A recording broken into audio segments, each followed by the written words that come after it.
오늘 저는 부모주를, 어버이주를 맞이해서 부모를 생각했더라면, 이런 제목으로 말씀드리려고 합니다. 첫째로 부모를 생각했더라면, 자식이 부모를 생각하며 사는 거죠. 결혼했던지 안 했던지를 막론하고 항상 자신의 삶 속에 부모를 생각하며 사는 거죠. 나의 나 된 것이 부모 때문에 된 것이 아니겠습니까? 60을 넘기시는 분들 여기에 많이 계십니다. 우리 어려서 늘 들었던 얘기가 있어요. 밖에 나가서 부모 욕먹이면 안 된다. 홀어머니가 자녀들 키우면서 홀어머니는 자식들에게 늘 하는 말씀이 있어요. 너희들 밖에 나가서 애비 없는 자식이란 말 듣게 하면 안 된다. 우리는 어려서부터 그 말을 너무 많이 들었기 때문에 밖에 나가면 꼭 부모님을 염두에 두고 살았습니다. 내가 말 한마디 하는 거 행동 거치 않아 우리 부모님에게 욕을 돌리면 안 된다. 하나님 보이지 않아요. 부모님 보이지 않아요. 보이지 않는 하나님을 생각하며 사는 게 신앙이고, 보이지 않는 하나님을 가슴에 두고 사는 것이 바로 효도인 것입니다. 부모는 하나님 다음 아니겠어요? 우리를 향한 사랑도 그러하고 우리를 향한 선함도 그러하고 우리가 잘 되기만을 바라는 거 누구예요? 하나님. 이 땅의 부모예요. 그래서 하나님은 하나님을 가장 닮은 부모님을 향하여 너희들이 어떻게 하느냐에 따라서 하나님이 그 자녀에게 약속한 복이 있습니다. 에베소 6장 1절부터 3절까지 보면 자녀들아 주 안에서 너희 부모에게 순종하라. 이것이 옳으니라. 네 아버지 어머니를 공경하라. 이것은 약속인 첫 계명이니 이로써 네가 잘 되고 땅에서 장수하리라.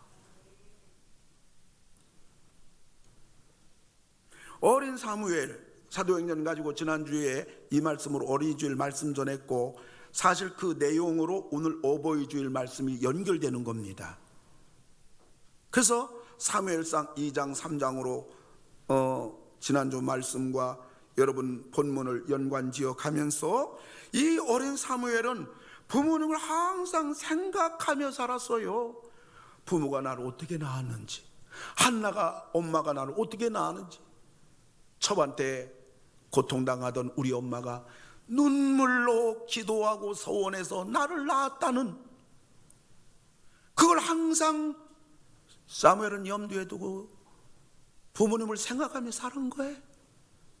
이런 사무엘이기 때문에 그는 한눈은 팔 수가 없었던 것입니다. 그래서 사무엘은 말 한마디 행동 하나하나라도 항상 부모님 생각하고 부모님을 염두에 두고 살았던 것입니다. 여러분 당시에 사무엘 당시에 성막이 하나님께 예배드리는 거룩한 성막입니까?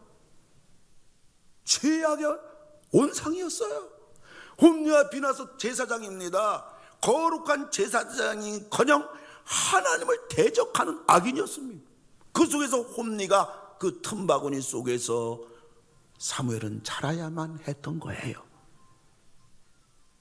이런 가운데서도 사무엘이 하나님을 떠나지 아니하고 항상 말씀의 법궤와 기도의 향단, 이 자리를, 자기 자리를 이탈하지 않고 그 자리를 끝까지 지킬 수가 있었던 것은 항상 부모님을 생각하며 사는 것.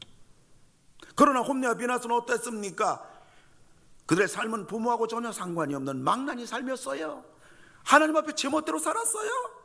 하나님도 안중에 없는 자들이었습니다. 결국 하나님으로부터 본인들이 죽임당하고, 자식을 잘못 키웠다고 애비되는 엘리 목뼈 부러져서 죽임당하고, 아내되는 비나스 아내도 난산으로 죽임을 당했던 것이, 이 집안의 노인 이젠 없으리라. 단명 집안이 되었고 이 집안의 제사장의 영광을 내가 빼앗으리라. 끝난 것입니다. 홈리와 비느하스가 부모님을 생각했더라면 이 지경까지 가지는 않았을 것이라. 여러분 가정교육이 딴 거겠어요? 자녀들 앞에서 부모를 귀히 여기고 말 한마디 하더라도 마음으로, 시간으로, 물질로 항상 부모님을 생각하고 부모를 염두에 두고 그런 마음으로 사는 게 가정교육이지. 공부 잘하라, 착해라. 누군 착하고 싶지 않아요? 거짓말하지 말라. 누군 거짓말하고 싶어요? 이거 가지고 교육이 부도나는 겁니다. 그건 잔소리입니다. 명절이나 기억하고 명절 때도 가네 안 가네, 왜 부모에게 용돈 많이 주냐고. 자네들 앞에서 티격태격합니다. 나는 둘째인데, 나는 셋째인데, 장남은 안 그러는데, 장녀는 안 그러는데, 어쩌는지 부모하고 좀 상관없는 것처럼 자네들 앞에서 보여줘서는 안 될 참 그러한 불효 자식의 길을 자네들 앞에 다 보여주고 있는 거예요. 시골 땅이나 팔아가지고 사업자금 나한테 대주지 않나 하는 수준이라면 하나님의 복하고는 상관없는 장이에요. 내 자녀가 효자, 효녀 되겠거니 하는 생각은 착각인 것입니다. 아예 미리 접어두는 게 좋아요. 자녀들 부모가 하는 거 다 합니다. 부모를 생각하며 사는 거. 뭐 부모가 땅 팔랍니까? 집 내놓랍니까? 너희들 살아야지. 왜 줘? 왜 신경 써? 나 신경 쓰지 말고. 이게 뿌리 부모인데. 이런 좋은 부모를 항상 염두에 두고 생각하며 사는 거, 이럴 때 하나님이 약속이 뭐냐? 땅에서 잘 된다. 너 장수한다. 장수한다는 게 병들어 오래 사는 겁니까? 아니요. 건강하게, 행복하게, 남 부끄럽지 않게 사는 복을 주겠다. 하나님의 약속은 그대로 이루어지는 줄 믿으시기 바랍니다. 두 번째로, 부모의 말을 생각했더라면 사무엘은 1년에 한 번씩 들르는 어머니의 말씀을 사무엘은 놓칠 수가 없는 겁니다. 사무엘아, 너는 하나님의 자녀야. 너는 하나님의 종이야. 홈리와 비나서 본받으면 안 돼. 나에게까지 좋은 소문이 들리지 않더라. 조심하라. 그 길 가지 마라. 그래서 사무엘은 얼마나 외롭습니까? 사람이 누구 있냔 말이에요. 엘리, 홈리와 비누아스, 그 틈바구니에 외로워도 홈리와 비누아스를 멀리하고 하나님의 말씀인 법궤 옆에서 생활한 것입니다. 향단의 기도의 불이 꺼지지 않았어요. 사무엘에게 주변 환경이 좋지 않지만 사무엘이 흐트러지지 않고 이렇게 하나님 앞에 설 수 있었던 것은 부모 말 때문인 것입니다. 사무엘이 죄의 유혹으로 넘어가지 않은 것도 부모의 말을 경청했기 때문인 것입니다. 사무엘이 신앙을 지킬 수 있었던 것도 부모 말을 가슴에 담고 살았기 때문인 것입니다. 사무엘이 이렇게 하나님께 영광스럽게 쓰임받은 거 부모님 말씀대로 순종했기 때문인 것입니다. 그래서 사무엘은 하나님 사람으로 우뚝 서게 된 것입니다. 그러나 홈리와 비나스는 부모가 권면하고 경고를 했지만 마이동풍이에요. 너희들 하는 게 악행이다. 애비인 엘리가 지적합니다. 한 길을 듣고 한 길 흘러버려요. 야, 우리 집안에 소문이 좋지 않다. 우리가 대지상 집안인데. 아버지 엘리가 경계와 단속했습니다. 그러나 성막의 여인들과 그들을 겁탈하고 그들과 즐기는 쪽으로 계속 나가는 것입니다. 야, 하나님께 범죄하면 어떻게 용서받겠느냐? 최후로 아버지가 경고합니다. 그러나 하나님께 드린 제물을 갈고로 찍어가지고 우리는 날 거 원한다. 짐승이 돼버린 것이에요. 제멋대로입니다. 부모의 말을 생각했더라면 자기도 죽지 않고 온 집안도 살았을 텐데 말이에요. 부모의 말이 왜 귀한가요? 부모의 말은 다 나를 사랑하는 데서 나오는 말씀 아니겠어요? 부모는 다 나를 위하는 말씀 아니겠어요? 너 도둑질하라, 거짓말하라, 사기쳐라. 그런 부모 어디 있냐고요? 다 나를 사랑해서, 다 나를 위해서. 그리고 부모님은 그 누구보다도 나를 가장 잘 아는 분이에요. 내가 뭐가 약한지, 내가 뭐가 부족한지, 나 모자라는지, 얘는 이 길로 가면 안 된다는 거, 얘는 이거 하면 잘 될 텐데, 그거 아는 분은 하나님과 부모밖에 없거든. 자기도 몰라요. 부모는 읽어요. 그리고 부모는 인생의 쓴맛 단맛 다 경험한 분이기 때문에 이거 하면 안 된다는 거 부모는 경험했어요. 이 길로 가면 안 된다는 거, 부모는 이 길로 가면 또 잘 된다는 거, 안 된다는 거 부모는 다 알아요. 부모는 값비싼 대가를 지불하고 인생의 실패에 쓴 눈물과 그리고 아픔의 고통을 경험한 부모로서 사랑하는 자녀, 잘 되기를 원하는 자녀, 내 자녀 너무 잘 알기 때문에 부모는 그것을 권면합니다. 그걸 말합니다. 그래서 부모 말이 귀한 거예요. 그래서 부모 말을 경청하는 사람은 실패 인생을 살지 않습니다. 불효 자식은 부모의 말 무식하다, 고리타분한 옛날 생각이다, 이 시대에 맞지 않는다, 요즘은 다르다. 자기 생각대로 살다가 부모가 실패한 길을 또 걸어가고 부모가 후회하는 삶을 자기도 그 길을 가는 거예요. 그러나 효도하는 사람은 부모의 말이 나와 맞지 않아도 부모에 대해서 열린 마음이기 때문에, 부모를 사랑하기 때문에 그 99가지 다 부모 말이 아니랄지라도 아니라고 말하지 않고 그 가운데 부모 말을 듣다 보면 그 가운데 지혜 하나를 발견한다. 이 수집하는 거예요. 그리고 부모에 대해서 열린 마음 가지고 가만히 부모 말을 듣다 보면 내가 이렇게 해야 되겠다, 이렇게 하면 될 것 같다는 것이 부모 말 속에 그 길로 갔다가는 큰일 날 걸 알게 되는 지혜를 얻게 되는 것입니다.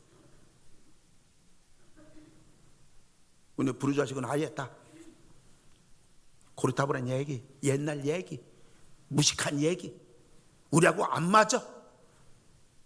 그 속에 진주도 버리고 보물도 버리고 자기 인생길, 성공의 길, 자기 잘될 길, 그러고도 다 땅바닥에 묻어버리는 것입니다. 자기 혼자 똑똑한 줄 알고 덤벙대다가 날벼락을 맞는 것입니다. 어느 가정의 손자와 할아버지가 나눈 대화 이야기입니다. 손자가 할아버지에게 물었어요. 할아버지, 옛날에 어떻게 사셨어요? 아유, 할아버지, 옛날에는 과학기술도 없고 인터넷도 없고 컴퓨터도 없고 휴대폰도 없고 카톡도 없고 페이스북도 없었는데. 할아버지가 대답합니다. 너희 세대가 오늘날 인간미도 없고 품위도 없고 연민도 없고 수치심도 없고 명예도 없고 존경심도 없고 개성도 없고 사랑도 없고 겸손도 없이 살고 있는 것처럼 할아버지도 그때 살았어. 헬멧을 쓰고 자전거를 타지도 않았고 방과 후에 우리 스스로 숙제를 했지. 해질 때까지 들판에서 뛰놀았고 페이스북이나 카톡 친구가 아니라 진짜 친구와 함께 놀았어. 목이 마르면 생수가 아닌 샘물을 마셨고 친구들이 사용한 잔을 함께 사용해도 아픈 적이 없었지. 빵, 과자 많이 먹어 비만하지도 않았고 맨발로 뛰어다녀도 아무렇지도 않았어. 장난감은 직접 만들어 놀았고 부모님 부자가 아니지만 많은 사랑을 주셨지. 휴대전화, 플레이스테이션, 비디오 게임, 개인용 컴퓨터, 인터넷 같은 것이 없었어. 그러나 진정한 친구가 있었지. 친구들이 초대하지 않아도 친구 집을 찾아가 밥을 얻어 먹었단다. 우리는 부모의 말씀도 들어야 되고 너희들의 자녀의 말도 들어야 되는 할아버지는 마지막 세대야. 그래서 독특한 세대지.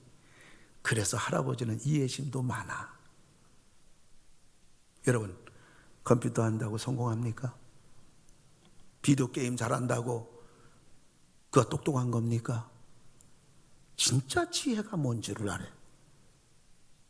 진짜 지혜자가 누군지. 사무엘은 부모의 말을 생각하였고 부모의 말을 가슴에 담고 순종했다가 영광의 주인공이 됐어요. 홈리와 비나스는 부모의 말을 무시하고 거역하다가 패가 망신당하죠. 부모를 생각했더라면 어떻게 살아야 될까? 부모의 말을 생각했더라면 내가 오늘 어떻게 살아야 될까? 어떻게 선택할까? 어떤 길을 가야 될까? 결코 나쁜 짓 갈 수가 없어요. 도박적인 인생을 살 수가 없는 거. 신중히 삽니다. 세 번째, 부모를 기쁘시게 해드리는 것을 생각했더라면 우리 신앙적으로 하나님을 기쁘시게 하는 삶이 축복의 길인 거 알아요. 우리는 가정적으로 부모를 기쁘게 해드리고 효도하는 것이 우리 인생의 평탄한 길이 된다는 것을 우리는 알고 있어요. 우리가 어떻게 해야 부모를 기쁘시게 할 수 있는가? 내가, 그리고 우리 부부는 어떻게 해야 부모의 기쁨이 될 수 있는가? 부부, 우리 자녀가 어떻게 해야 할머니 할아버지를 기쁘시게 해드릴 것인가? 그래서 참된 효도는 내가 잘못하여 부모의 근심이 될까? 부모가 속상할까? 부모가 걱정하실까? 삼가 조심합니다. 어찌하든지 내가 잘 돼야 된다. 아멘. 자식이 안 되는 걸 보고 부모가 기뻐할 부모, 근심 걱정 안 할 부모가 어딨냔 말. 그러니까 효녀는 어쩌든지 내가 잘 돼야 된다. 우리 부모 근심 걱정하면 안 된다. 이러니 얼마나 자신의 삶을 삼가 조심해서 잘 되는 쪽으로 살아보려고 그가 언제나 마음을 쓰고 생각하다 보니까 결국은 잘 되는 길로 가는 것입니다.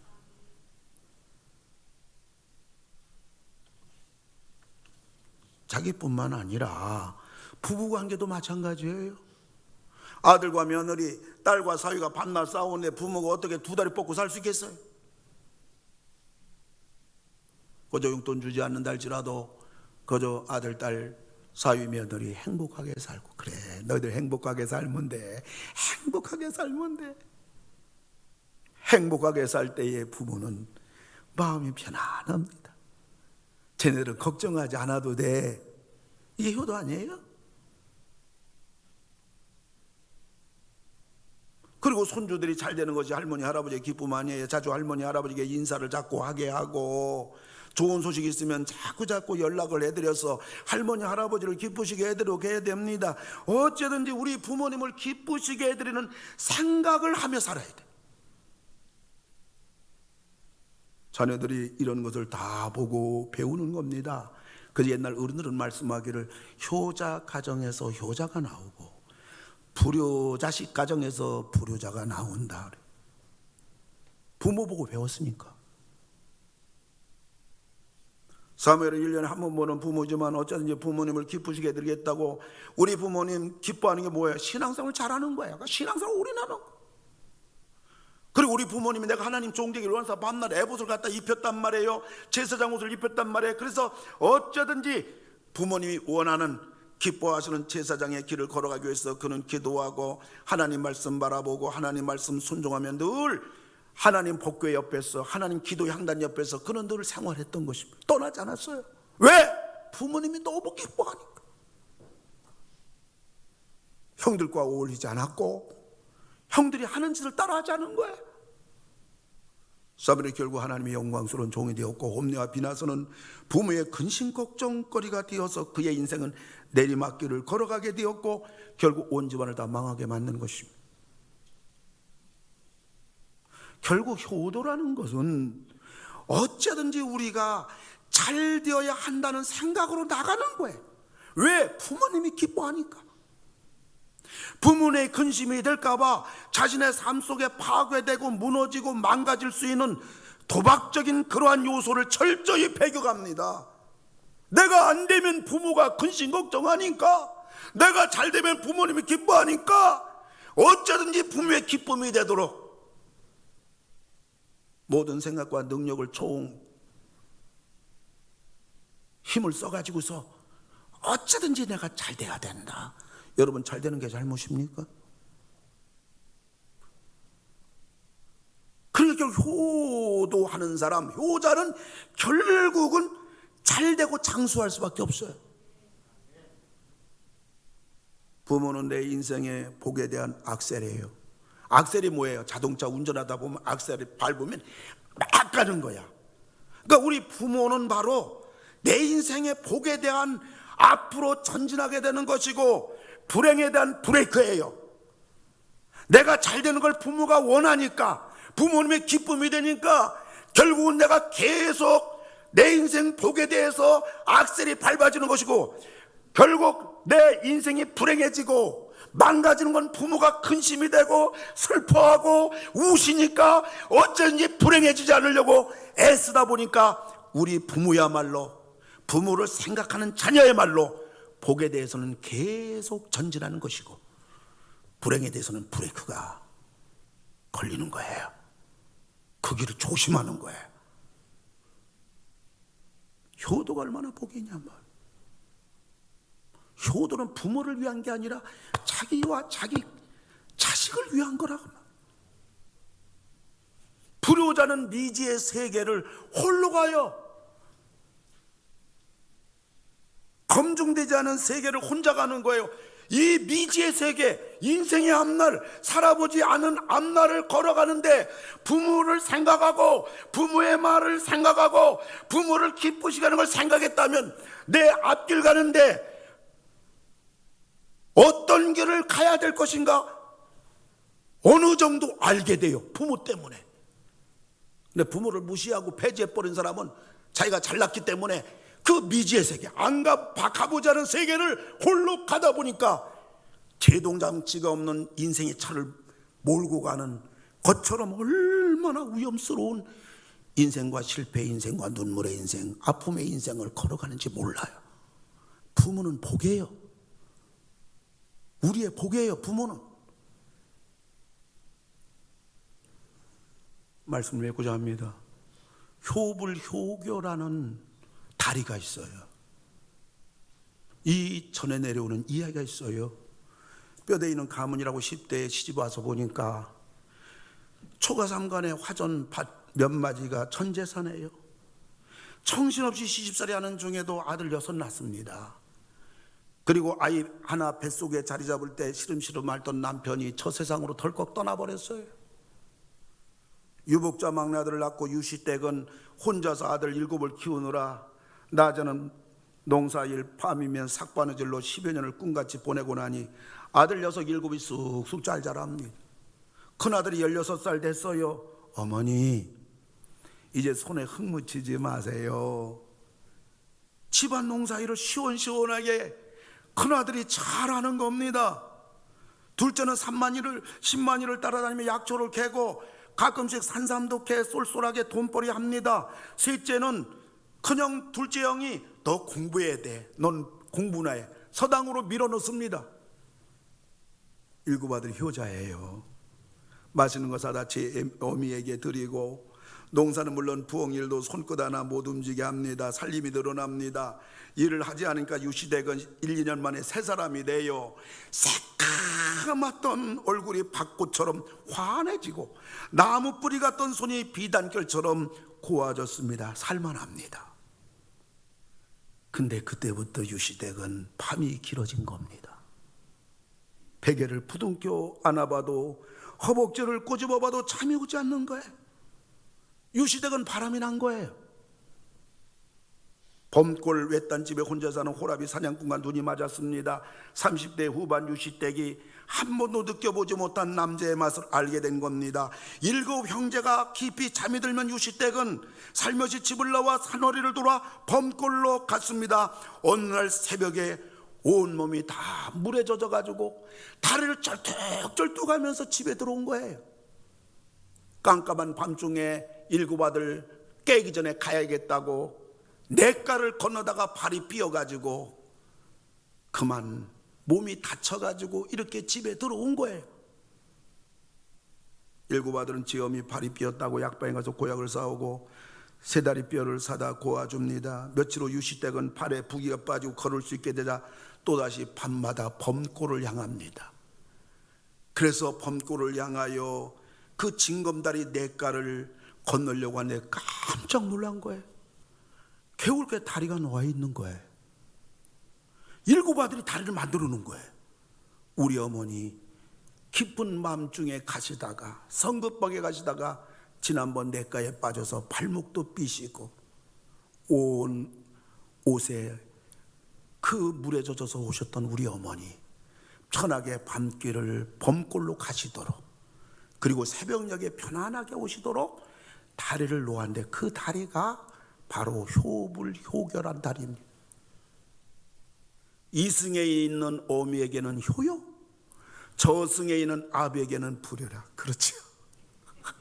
이 땅에 있는 엄마는 효도인데 저승에 있는 아버지에게는 불효라. 효불효교. 동국여지 성남에 기록되어 있는 이야기입니다.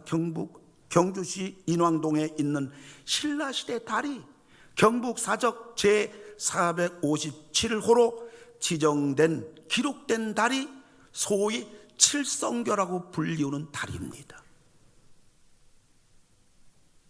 이 애틋한 효도를 요즘 말이나 될까요?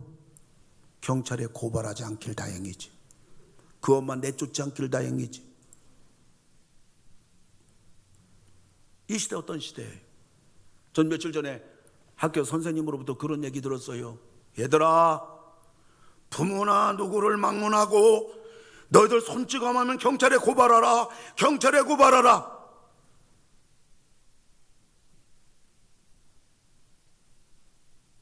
부모가 자녀 잘 되라고 손찌검을 하면 경찰에 고발하라. 다 된 세상 아닙니까? 누가 내 사랑하는 자녀 잘 되라고 안타까운 마음으로 오죽해야 매를 대겠냐.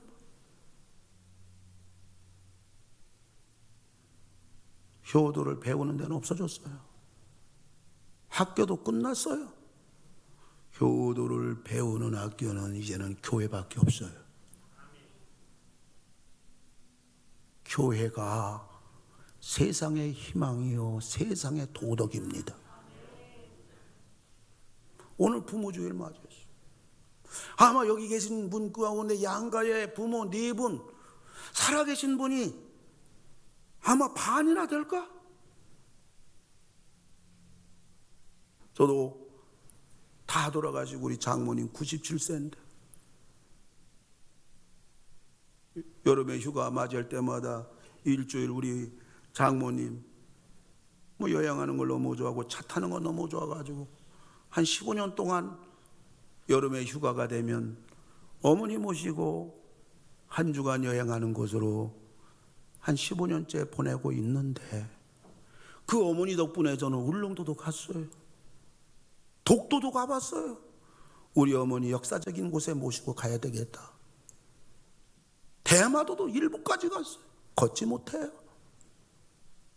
차 뒤에다가 휠체어 태우고 보행기 지팡이 다 차 뒤에 태우고 대마도 가는데 고를 수가 없는 거예요. 일본 차를 렌트했어요. 근데 일본 차는 또 오른쪽에도 운전하네. 내가 오른쪽에 운전해 봤어야죠. 그래도 운전 안 하면 어머니 여행 불가능하니까 오른쪽으로 운전하다가 큰 사고도 났어요. 일본에서 지진도 경험했어요.